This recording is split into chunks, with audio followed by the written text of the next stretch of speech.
know, qualitative definitions that, you know, talk about housing that is affordable to your entire community of all your demographics, and which has amenities nearby so that you have a complete community. Part of what this project is looking at is not only housing types, but also where housing could be located closer to amenities. But I will get back to you with a more formalized definition once I get through this. Okay, so your second version is you could have homes that people with a median income of 40,000 next to people with 80,000 next to 200,000, but they're considered affordable because they can all walk to the park and the 7-Eleven. So this project, this equitable housing project, we adopted Metro's definition of equitable housing for this project. They funded the project, but essentially the broad term of equitable housing in the sense of this project is housing for all. So it is not affordable, it's equitable, which means we're looking at low, middle, a range of incomes. So missing middle, you'll see, is a huge component of this project. But it's not just price, what Pete's saying, it's also where is it located in location to amenities, and it's also, do you have ADA? Do you have different options so everybody can have a place to live? Okay. So broad definition for the terms of this project. City that we can share to talk about. So here's the Google version. It says, equitable housing, promoting equitable housing means ensuring diverse, quality, physically accessible, affordable housing choices with access to opportunities, I don't know what that means, but services and amenities. And then there, it gets into the Guide to Equitable Housing for Metro, and apparently there's an Equitable Housing Institute. So what I take from that and what you were saying is making sure that not all the parks are in the rich neighborhoods, that poor neighborhoods have parks and access to other connections. I mean, and I'm using parks as just a quick example, but you know, that's kind of what, you know, I'm thinking like inner city at this point, but. It's also like improvements. Yeah. Right, that it isn't just the rich people who get their streets paved, and that the sewers all flow in every location and. That's a count. Lights, all Yeah. that. Okay, I mean. If you can't afford a car, can you be near a bus line, or can you have a bike route? Yeah, okay, I mean, and perfect, that does it for me, you don't need to go. And the cost of infrastructure definitely affects the cost of housing. Right. Sure. Eventually. So, you know, that's a component of it. And the thing we need to work on is that we don't make the entire city the rich neighborhood because we've blown our costs so up that. Well, I think we're missing an element here. And the element is, if we don't have jobs in our community. Right, what's the point? We don't have community, we don't have income. Yeah. And if we don't have income to spend on housing, regardless of what the cost is, what's the exercise we're engaged in? We've got to look at our job base and find out what it is that employs people. Is that job base growing? Are the people coming out of schools or colleges, are they qualified? Are they even interested? Are they staying in our communities? Are they leaving our communities? I talked to a guy today, he says, my kids aren't interested in owning a house. They'd rather share. They want to be mobile. They want to be free. They don't want to be tied down. Multiply that by 1 million, and all of a sudden you've got a strata here of your community that has got a different lifestyle that doesn't even impact affordable housing. So I think we've got to look at our income and our job base to find out if there's any means by which we can apply that to affordable housing. I mean, if you don't have a job base, I mean, where are you going to get the money to pay a mortgage? That's a great question, and Excellent question. or a great statement. How it applies to this project is there's clearly a lot of ways that we need to address this problem, not just one. The purpose of this project is to look at the supply side of housing. So how can we make it as easy and transparent as possible to build housing? We're just looking at the supply side. We're not looking at any other component of housing. We're saying, can we make really clear and objective standards so that the public knows what to expect and applicants know what to expect? Can we have as streamlined as process as possible? And that's the scope of this project, is to just look at what kind of housing do we think is appropriate for Oregon City as a community. Those will be our standards. So, for example, do we want to allow more housing types that we don't today? And then two, say we allow cottage housing or whatever, is it explicitly clear in our code? So people know that is an option. So it gets back to what Bob said, doing things to make sure it isn't a 350-page application, Right. that it's, you know, we're filling out Form J9, and it's, I mean, there is some element, but maybe make it It's a 260. balance, right? Because It's what we not the- want is not about clear. the pages. What we want is clear and objective standards. We want to clearly say, here is the target. If you meet this, you're approved. You know, Right. you're not over X amount of building height. You know you're approved. That's what we're going for, is transparency and clarity. The problem with that is it takes pages, and that's why our code is so long now, is because we've been on this track for transparency and clarity for a long time. That being said, the whole crux of a lot of this project, or a portion of it, is what do we do about design standards? Sometimes design standards cost money. What does that mean? Is that okay? Are we okay with the fact that they cost money? Or are there some that maybe we should remove that design standard? And so that is sort of the bigger global discussion for planning commission, is the rub in some cases between affordability and design. Well, as I've said before, if people want to build here and they don't want to meet our standards, that they can go to some other town that doesn't have a high standard. We have a higher standard here, and I think we should not lower our standards just to get X, Y, and Z.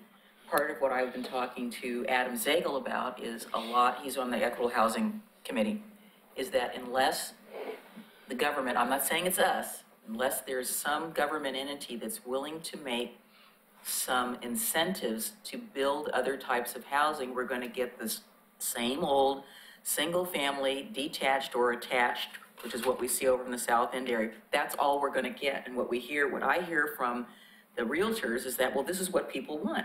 Well, it's not what they want. That's what they have to offer, and that's all they have.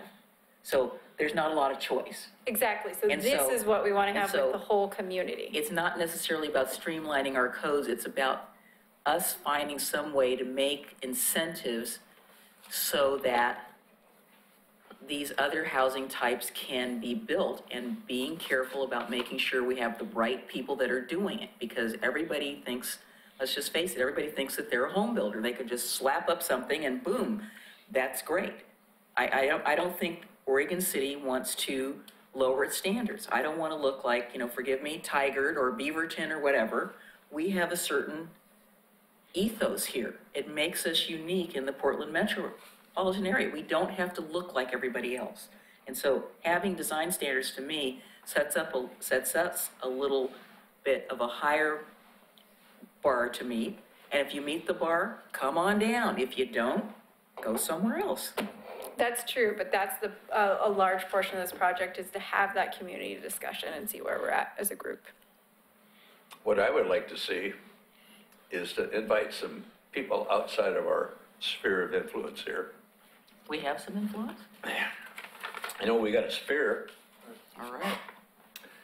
like, is the population, people that want to state that they still exist?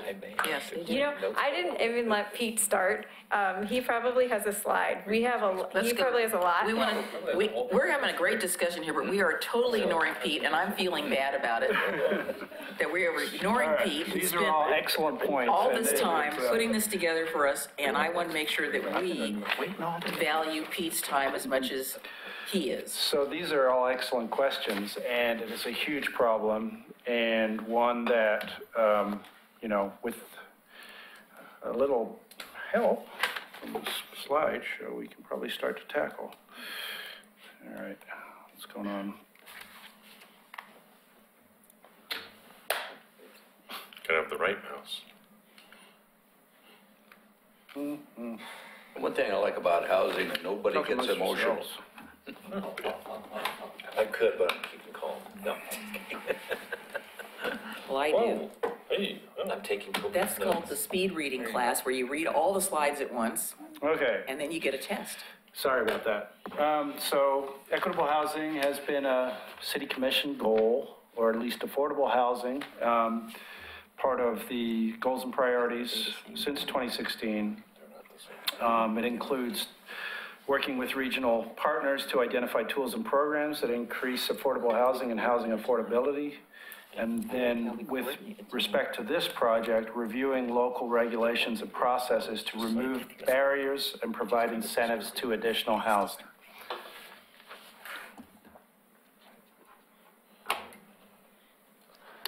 So we applied for a Metro grant in August of 2016 and received that grant. And we signed an intergovernmental agreement with Metro April 2017. Put out a request for proposals in June 2017. We had 2 firms reply to that, which is Kogan Owens Green and Angelo Planning Group. We selected Kogan Owens Green, and Denise was part of that selection committee. Was I there? You were, I think. Okay. I'm pretty sure you were, anyway. I might have been there. You've been busy. Yeah. And now Kogan Owens Green is 3J now. They transferred over. But the same principal, Steve Faust, and the same subconsultants. So the project began in August 2017, and we're anticipating adoption by November 2018. Whatever that looks like. So tying back to the issue of homelessness, there's, at the very extreme, housing unaffordability can be partially linked to limited housing options, unlimited housing supply, and that can lead to increased numbers of people experiencing homelessness.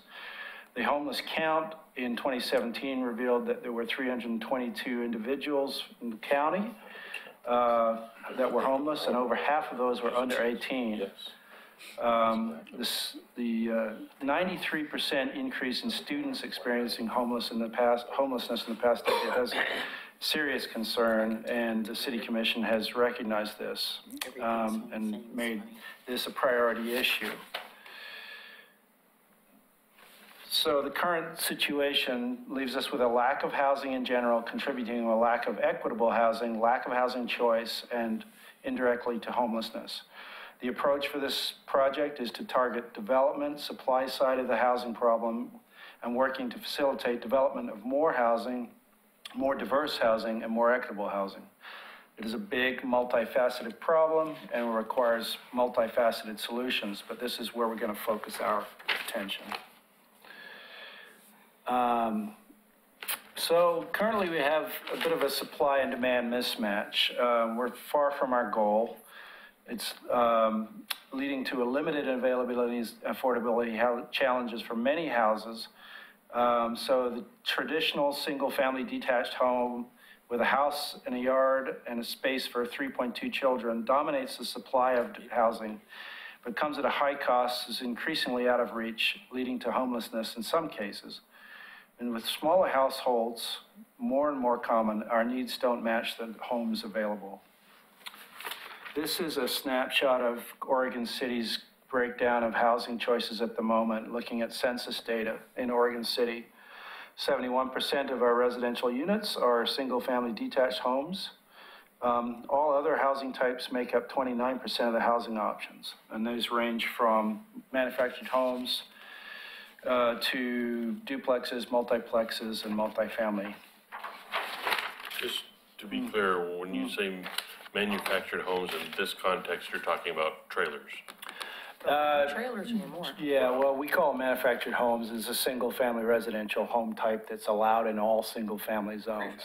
Yeah, prefabricated. Right, but yeah. most of them are better than most single-family homes because they have to use 2x6s to transport them on the road. Right, and then they've So- got to be put on a, Okay, so Sort this of is a different founded- than trailer park housing? They have a different, well, there's the manufactured home itself, and then a manufactured home park, which is a development type that we'll talk about. So we're going to address Right, go ahead. that. That's Yeah. fine. It's fine. So while we're limited in numbers, we do have some diversity in our housing stock. This reveals that the most popular alternative to single-family is multifamily apartments, and townhomes are the next most common option, followed by manufactured homes in the existing parks within the city. Then 3 to 4 unit multiplex buildings and duplexes. The least popular options currently are accessory dwelling units, where city records only indicate we've built 23 of them. But that's a pretty new concept. Right? And how many- Yeah, they are 23 permitted. that you know of, what about the ones we Yes. don't know about? I would say an accessory dwelling unit is defined as a completely self-contained unit with its own cooking facilities and everything else. So And what is cottage housing? cottage housing is a separate code that we have that has, we haven't seen any constructed. It's got a very prescriptive set of design criteria, and it is permitted in our single-family residential zones at a higher density, as long as they go through site plan and design review. So we have- 30-second difference between it and a tiny home? I think in the context of a tiny home is just the unit itself. Cottage housing is designed as a development around an open space. And there's a requirement for each of the homes to be within a certain distance of one another and the open space, and have parking that's accessible too. So it's kind of like a site plan that's mandatory for a cluster of those to be built. You could do tiny homes as a cottage housing development. The trouble with tiny homes right now is that under the building codes, they don't fit a lot of the definitions right now. So that's working its way through the building code process. They're not really RVs, they're not really manufactured homes, they're not really single-family residential homes. But we would classify them as one of those three, and all fees and system development charges that would be pertinent to them. So that makes them instantly not an option for people who want to get them to be affordable, you know. Think of them as we're Snow White and the Seven Dwarfs. Yeah. They're little cottages. What, They have to be close to the mines. so you had everything else, so how many single-family dwellings do we have? Oh, yeah, that's, I thought we had I mean, I thought there was a ton of them, but gosh, 9,000, I got that number somewhere. it's something, in the range Yeah, of it's 9,000. 9,000. Okay. Yeah, roughly, Okay. slightly more. So what is unaffordable? When you're paying more than 35% of your income for housing, that means if you're a homeowner with a mortgage, in Oregon City, about a quarter of our households are paying more than that. Homeowners without a mortgage, 10%. Renters, they're at 40% who are paying more than 35% of their income in rent. And combined citywide, that's about 27% or 3,500 households. So if you're paying 35% or less, then you have an affordable, By one metric. By one metric, Yeah, from a okay. fairly common imagine it. metric. Why did all of our computers just blank? because they did. They didn't like what Pete was saying. Okay, they're back. We Okay. had some computer problems last time, so it's a good thing. Related to this is It the just went dead. discussion of household size. Over 55% of our households are 1 to 2 people. They're young or elderly or somewhere in between. Ooh, I think that's a mischaracterization. Pardon? I said, I think you shouldn't be mischaracterizing that. No, Say whether older. they're young or old or whatever. No, you're Just right. say- They're just say probably there's just general. Just people. How do they know how many are in each house? The census probably old digs into that. That was 10 years ago. Only 37% of those households have children, and so this breaks out. And what you're seeing is the trend for the smaller households is going to increase. This is all off Facebook, right? Real news, he It's lives all all on on Facebook. Oh, it's all from Facebook. Okay. So what is our project goal? It's to remove as many regulatory barriers to equitable housing as we can through greater flexibility in zoning and development regulations, Educational materials to facilitate a transparent review process. That includes developing packets, brochures, and cost estimation worksheets for builders and homeowners. And developing maps and resources to construct housing units in amenity-rich locations throughout the city. So we were tying back to where does it make sense to put housing in Oregon City. Our project advisory team is 15 citizens appointed by the mayor. All of our meetings are open to the public. They're there to provide a variety of perspectives about housing and help us implement our public involvement strategy to the wider community. They represent a very broad constituency within the community. And this is a picture from our first PAT meeting at the library. We also have the technical advisory team, which is made up of consultants, city and county staff, and metro staff. We have one representative who's a small home builder and a developer of regulated affordable housing. These are the current task lists that we've accomplished so far. The consultants have done a general code and policy audit and started on completed parts 1 and 2 of 3 rounds of code and policy amendments. The city is going to be producing the equitable housing, mapping, which will indicate zones or generalized zoning areas where different housing types would be permitted under these proposed amendments. And then we'll be getting a final report in public meetings from the consultant. We'll have some work sessions and planning commission and city commission hearings. All of those dates have yet to be announced. So in order to understand where we're going, we need to just understand our existing zoning scheme. Single-family, low-density residential zones are R10, R8, and R6 zones. Minimum lot sizes that correspond to that. These are the bulk of the traditional neighborhoods in the city. We also have the mixed and medium density zones, so the R5 and R35 zones, and then the multifamily is the R2, and the commercial and mixed use zones. This is a generalized map that indicates the majority of our housing in light yellow, our zoning in light yellow. It pretty much blankets the city in all neighborhoods, so there's significant opportunities for some housing diversity here. It's a generalized map, and we have a larger scale map that we can provide. The lightest yellow shows the single family zones. The medium density zones are shown in the slightly darker yellow. Sorry, that's over here. It's not good color scheme. And the orange is the high density R2 zone, which is not well shown on this map, but it's over here. Yeah. So we're not proposing to change the zoning map. We're just talking about the zoning code. This is a chart which illustrates the general proposals we're moving with. So in black is what is not proposed to change. It's got the zones along the top and housing types along the side here. Yes means that it's permitted in that zone. So what I'm going to talk about is the ideas that are in orange here.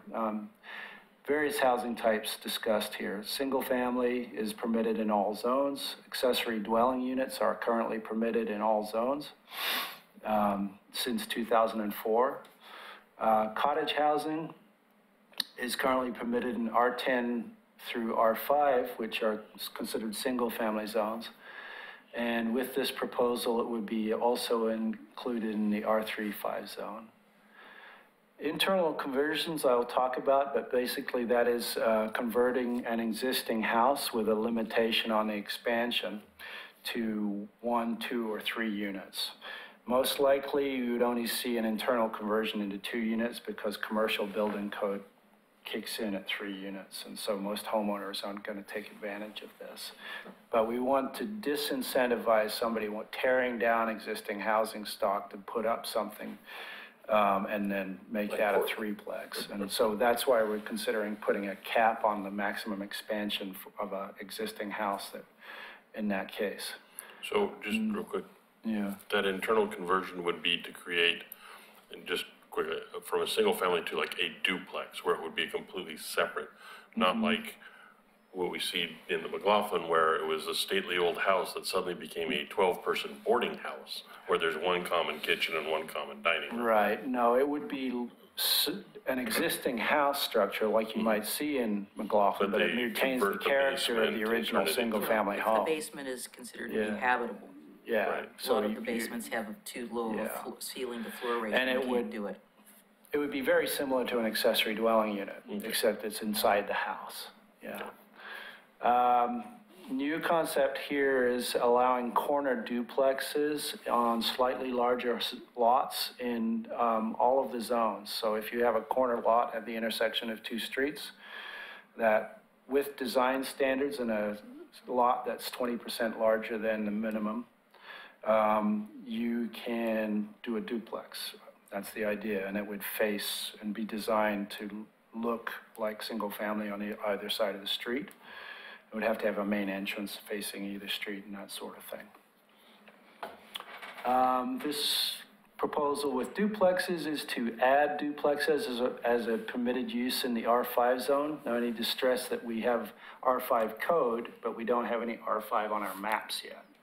So that would be something that would come out of the concept plan areas in the urban growth boundary if you get zoned R5. Good question. Why was the cottage housing allowed in R10s to R5s? It seems like it would have been more logical in R3.5 to begin with. Why is it just now being No, it considered wouldn't for be. that? Well, it's I said, a, no, it wouldn't be. it's That a, would seem. it's a very limited building size, very limited building footprint and living area so that it's compatible with adjacent single-family So it residential. would fit in an R10, little cottages? You have to have a minimum of 2 acres to build a cottage housing development. Sorry, that's not correct. 1 acre. 1 acre. Yeah, 1 acre. Which- So you have to have a minimum of 1 acre, and, Which is only really going to apply in the concept areas because we don't really yeah. have any areas So, that yeah, have one there's a acre. very few sites that cottage housing really will work within the existing city limits, but they're out there. So this would, Have to do with triplex. along with some design standard modifications for cottage housing, I think we're talking about renaming it cluster housing to make it more generalized, but still have open space requirements and things like that. That would be an additional use in the R35 zone. Duplexes and townhomes and live-work units, so those would be additional uses that we consider in the R5 zone. Now, multiplex is a attached 3 to 4 unit building. That would be a new use in the R5 and R35 zone. Multifamily would be an additional use for the R35 zone. And the idea behind multifamily is that with this code change, you could, as long as you're hitting the density requirements, it could be attached or detached. Currently, our code requires all multifamily be attached. But this could allow for such things as tiny homes. If you had 3 tiny homes on one lot, that could potentially be multifamily development under the definitions that we're coming up with. So where is the asterisk that I requested? So some parts of McLaughlin, and I'm going to be Oh, completely yeah. selfish right now. Sure. So I'm just announcing it, are zoned R3.5. Those last several ones are not appropriate for the conservation district and probably would never be able to meet design standards. Well, if the design standards are a completely separate part of the code, Fine, but we you have can have design a standards. discussion about whether it's appropriate or not. But the overlay district and the construction design guidelines would Trumpet. trump it. The other thing I worry about, and this Yeah. is something I did get approached in the store, is that I have a lot of people who have talked to me about the fact that if they wanted to live in a business district, they would have moved in a business district. And I said, well, my understanding of the live work is that it's like a home occupation. And, you know, we don't really want people I don't know, whatever they're doing. I'm trying to think of a use that would be unobtrusive, but eBay, I mean, if they're buying and selling stuff and they have the UPS guy all the time, that's one thing, but, you know, somebody, Well, you know, somebody converting a bedroom to masseuse or Children's physical daycare. therapy. right, Daycare centers. yeah. Daycare, that's, I think those require conditional use permits, but I wouldn't consider a daycare a live-work thing. Yeah. But, you Or know, an attorney somebody, hanging out their somebody shingle. doing, Attorneys, yeah. you know, insurance, maybe out of a little room or a CPA. Yeah. So the definition for home occupation would be very similar to an unobtrusive type live-work use that, you know. And we I could said, well, I look don't at. think you're gonna find these things springing up where you're gonna have somebody having a commercial use next to you. There's been some discussion in the concept plan areas about, you know, what manufacturing or cottage industry type things are appropriate within a residential zone. And we haven't really tackled this Right, issue. yeah, yet. and I mentioned about the concept areas, and I said, you know, there would be, let's say, you know, I'm a sculptor, that type of an area might be appropriate for me because I'm gonna be clanging around with my chisels and stuff, building stuff out of stone, but, you know, I don't wanna be necessarily next to somebody that's got a regular single-family dwelling because that makes noise, you know, it can be messy, it's dusty, it's lots of other things, but it might be appropriate for, you know, a little incubator space of some sort. Right. So that'll be something that we'll have to look at with the live-work Be hard to definition that we find currently inside have. cars. Define. Hard to define. The idea behind manufactured home parks, we have 4 manufactured home parks in the city. They're zoned R3.5, but they're considered non-conforming uses. So this Why change, don't you just have the special zone for them to make sure that they are conformed? Because we didn't Right. build any of those. We annexed all of those. There's no new manufactured Yeah. housing subdivision that was created in Oregon City that we didn't get from outside and bring Well, them in. So they're yeah. all, you know, probably not to our standards, so to speak. well, But if you create a zone. this for it, then proposal somebody would will allow it build as a permitted use in that zone, and then along with that, have a set of design standards for them, for how the parks are laid out.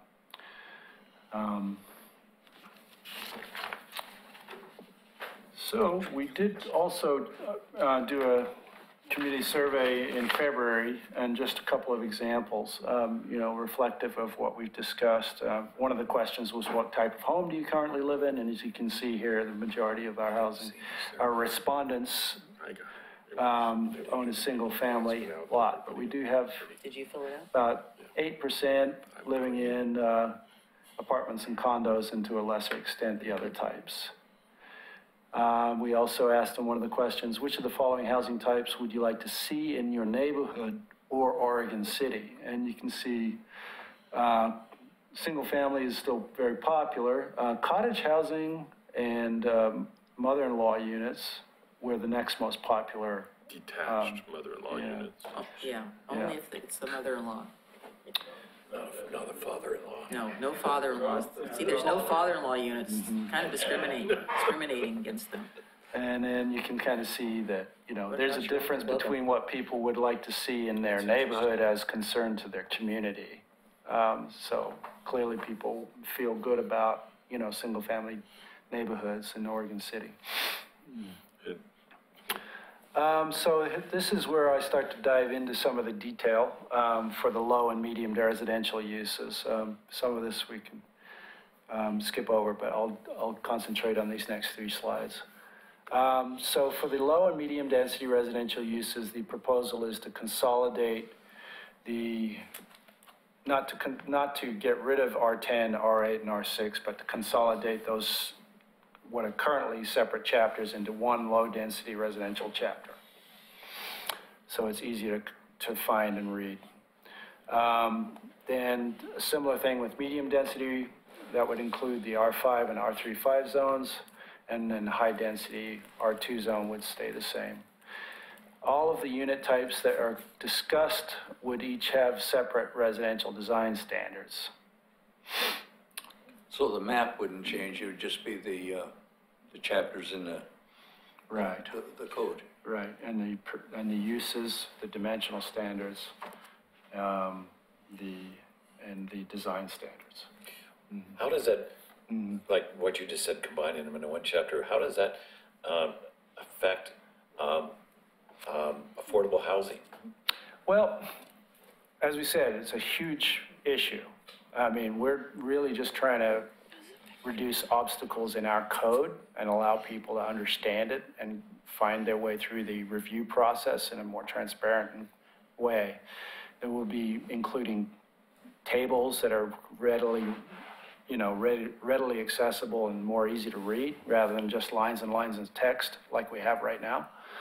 I understand that, but doesn't that make it more palatable to have an R6 instead of an R10 because it's all combined together? I mean, it just seems to me that, hey.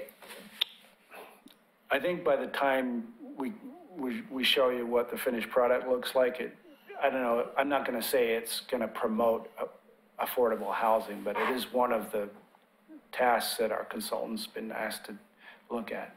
And by you'll also be able to, when you look at these chapters, you'll be able to look at a table that says, I want to build a duplex, I want to build a fourplex, I want to build a corner duplex, and I can look through this table and see really quickly whether or not it's a permitted thing. So that's this aspect of the code. Can I interject another thought into this at this Sure.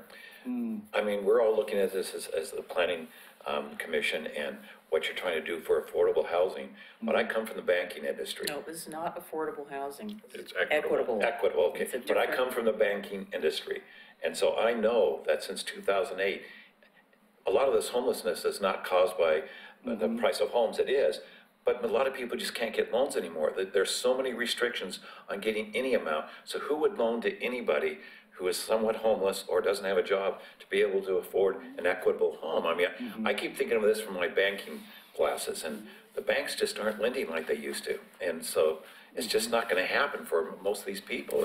It's a shame. I don't know how I ever got a house, but I got it in the 80s. But banking, I'm not sure if you guys are looking at banking in any way, shape, or form having have an impact on homelessness in Oregon City. That's not within the scope of this project, Tom. But it impacts it but entirely. It does, and if, that's something that follows on the heels of this project, then It's it can be something something we that can we control, follow up. But, we're in the planning realm here. We're really talking about I just had that in my mind while you've been talking. adding missing middle housing and more types of units that are permitted in more zones that are in a compatible way.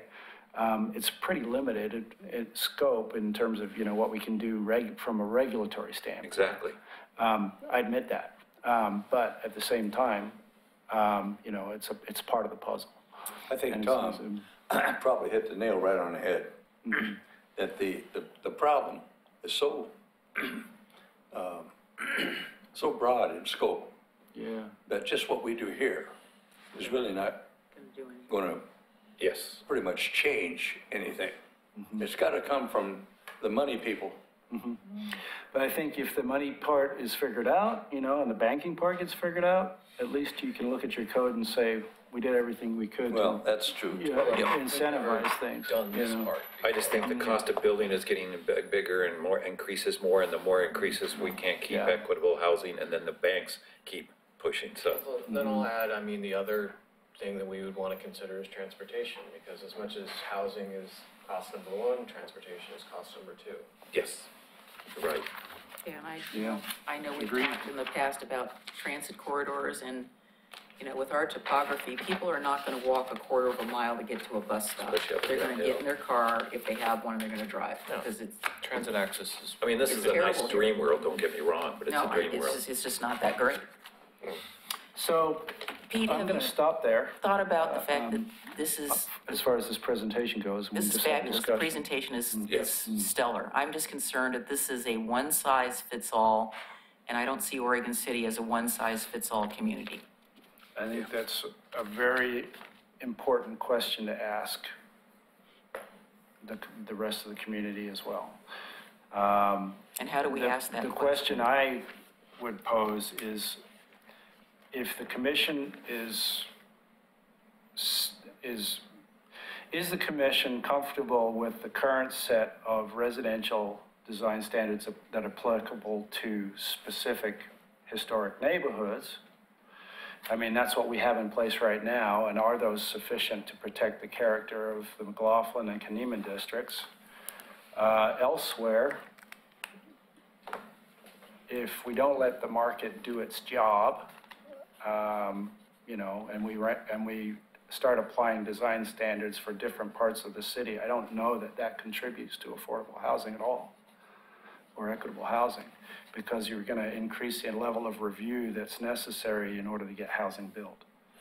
Well, the biggest problem with letting the market do its job is not. the market will charge what the market Yeah. can charge. And in order to get people in their home, that first one, or get past the bank, we've got to do something to influence the market. You know, and that's government's job with the invisible hand of, you know, is I to don't see that this is going to do it. push down. It's, you know, because if there's one house and it turns into a bidding war, it's gonna be the person with the most money. And at a certain point, we need to say, you know, stop. It's, you know, it's Donald Trump versus a disabled veteran. Donald, you don't get to bid, you know, whatever the case may be. I mean, and I don't know how we can do that, but, you know, the invisible hand is gonna always try to increase profits. And See, I don't think, I agree with you. The market, letting the market do what the market is doing is what we have right now. It's not, the market is not responding. And again, it goes back to that statement when I was talking to my realtor friends. I said, why are the people that you're representing only building this? I said, because they said, well, that's what they build. That's what sells. And I said, no, that's what you're telling them is the only thing that's available. If there were other things available, people would have options, but they don't want to build it because you've got the financial industry who says, we don't want to take a chance on that. And the few that have gone to this rather complex mode of trying to finance these things, and not everybody's going to do that. So the run of the mill is we're going to get subdivisions like we have right now, because people do want options, and one of the gals in our committee said she wants options. She's not the person that these people are targeting. It's the same problem in Portland. You know, the Randy Sebastians of the world are building this because that's what they have available, and that's the only thing people have to choose from. Do you think the more houses we... Even if you permit a new housing type, it's not necessarily going to get built. Is that what you're Exactly. saying? And that's why I said, unless there are ways that that we as a government entity, not we, Oregon City, but the government, whoever that is, can provide incentives to say, if you build this type of housing where it's appropriate in this community, you will get money for this. There's nothing out there that's going to make that happen. So letting the market, we're not going to get anything different if we let the market dictate. And that's what's happening now. The market is dictating. We're not getting anything different. So then we get back to public housing. Well, just to So I don't know if we want that either. I don't know what the answer is, but it's not letting the market do whatever the market is doing. So to clarify the scope of the whole project, it is to look at our design standards and things like that, look at our processes, make sure our code is transparent, but really it is to look at the supply side. We know that when we're done with this project, everybody that wants a home in Oregon City probably won't have a home still, or they won't be able to afford the home they want. There is no one size And fits all. is that our job? There is no one size fits all that That's not our any job to planning find a home for department. everybody that wants it. Right, so we are one piece of a Bigger big puzzle. puzzle, and so we are focusing on our portion of the puzzle, which is how can we increase the menu of options that are available to people? Some people may choose to implement some of those menu options and others may not to, but how can we provide as much opportunity as possible? How do we look at incentives or removal of barriers as possible? And that's sort of the scope. We are going into this knowing that we are not solving the housing crisis with this project, but we are doing one step closer to move, to provide people options. So do you think if we need to keep building it and building and building every concept plan, South End, Park Place, do we keep building and building and building, even though they're all the same pricing typically? And yes, we could do some cottage and smaller ones, but again, it comes back to what people can afford, and banks just aren't doing it without jobs, and people need I wish jobs we to be could- able to have money to buy a home. Well, I mean, the point of this project is to say, hey, Oregon City, and Pete talked about the group that we saw the advisory group, which I have to say as an aside is wonderful. Most of the people I've never met or seen before. It's really great to see such a wide variety of people participating in this project, and the number of people are participating on online surveys and things. This is very high compared to most projects we do.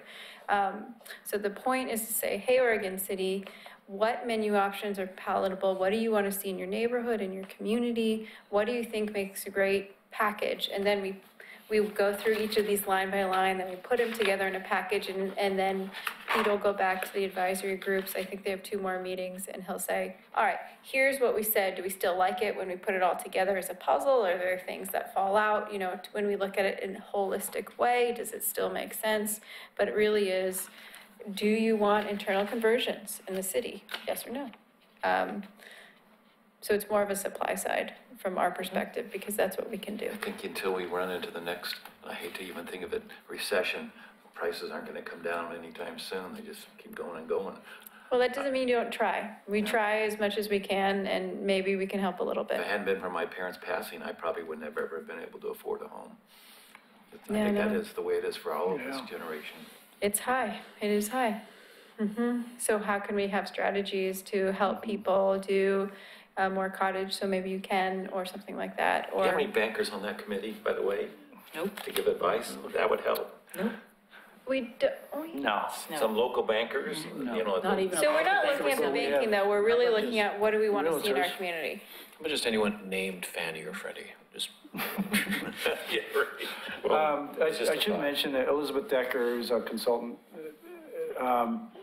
makes a distinction between affordable housing with a small a, and affordable housing with which is regulated affordable housing, which is mandated or subsidized with public money.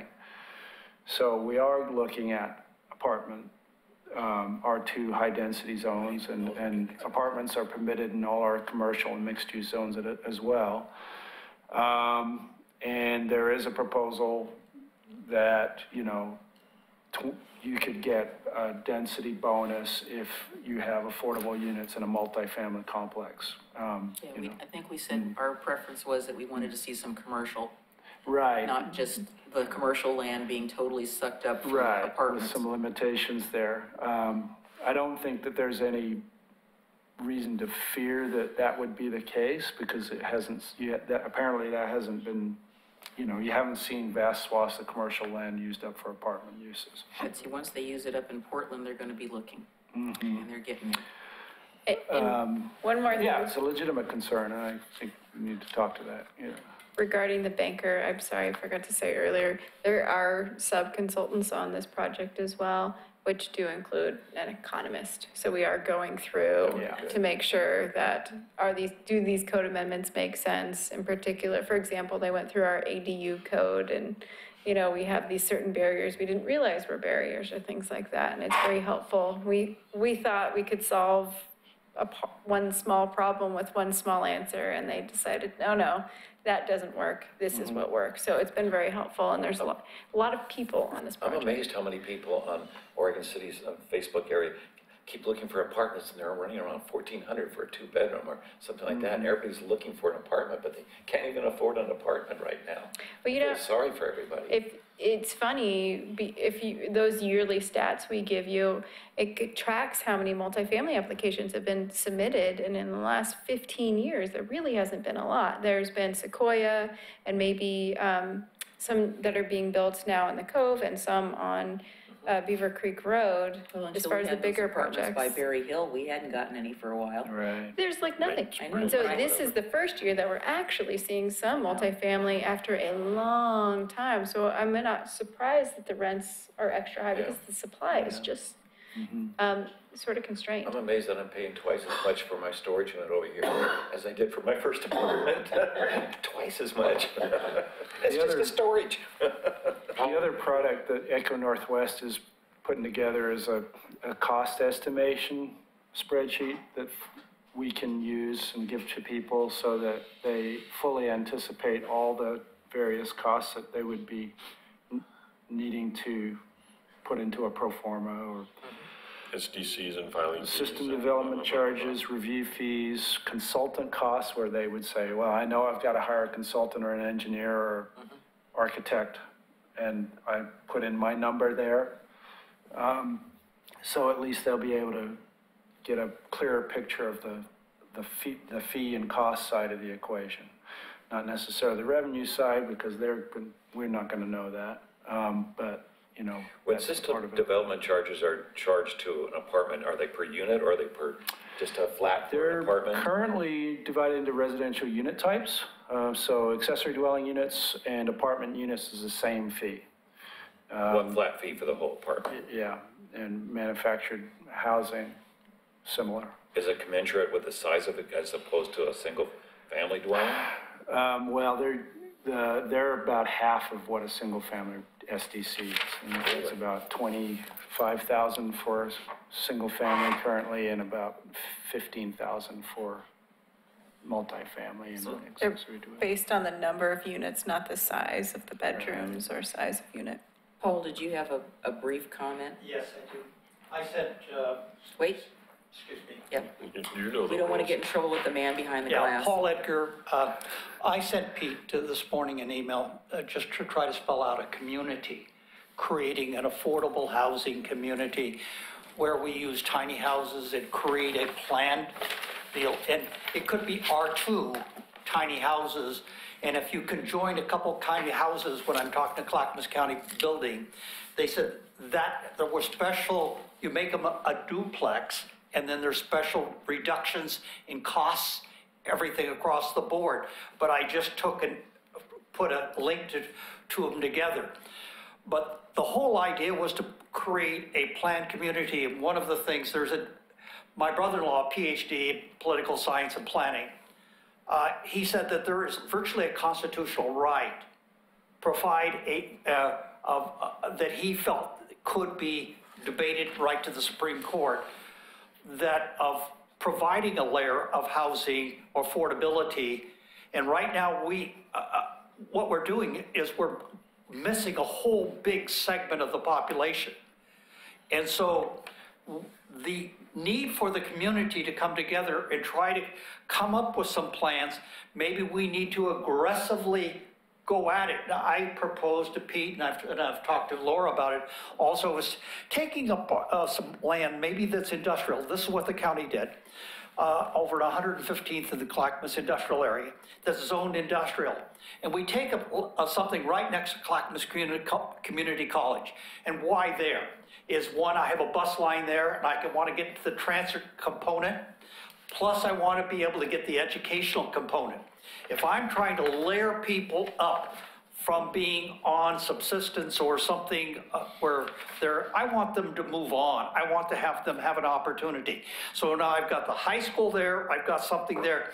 Why not take some area, maybe do a little transferring around of industrial lands, but let's put something right where we can get away from NIMBY, get away from some of the other possible drawbacks, get a nice chunk, get some grant monies to come in to help us lay the thing out into a planned community of affordable housing, R2. So these are small houses with limited streets and built into a community. When I work with the Village Coalition, Interfaith Village Coalition for just homeless people, we're trying to come up with solutions that will, where the housing unit, we could build, the material is under $20,000 to build the unit. So if I come back and I'm going to say, okay, the next component of this, if the SDCs and impact fees are $35,000 and the materials there's 20, it's out of sync. And so somehow we've got to try to come up with something where we can start putting housing together where people, be it students going to Clackamas Community College, my veterans that are looking for housing next to the school just to upgrade their job skills. But we could do some of those things, and it's probably, if we aggressively put together a plan to lay it out and got some good planners together and said, is this better for the community? Is this accomplish more of the community goals of doing and create one complex and have the goal that says that we're going to have houses in there that are going to be $50,000. Now, when I was analyzing, I gave Delora this housing project on Audie Road, where Miles Plastic is. Those units are $250-some thousand a unit cost. Then all of the rest to get it affordable and bring it down, it's all our tax money subsidizing it from all sources and giving the developers or the original investors a lot of money in tax credits.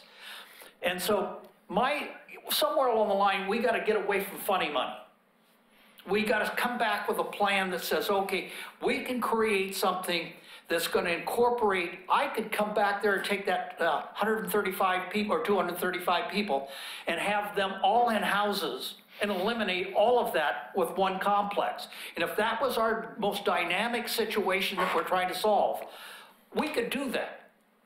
That's possible. And we could do it right and do it in a planned area and create something and make it happen. I'd like to have a community center right in the middle of it. I would like to have gazebos where people get out, porches where people can meet and talk to one another, where they see each other. But the cars are minimized. The people to people is impacted. I want community gardens. I want people working together, thinking together, and interacting as a community together.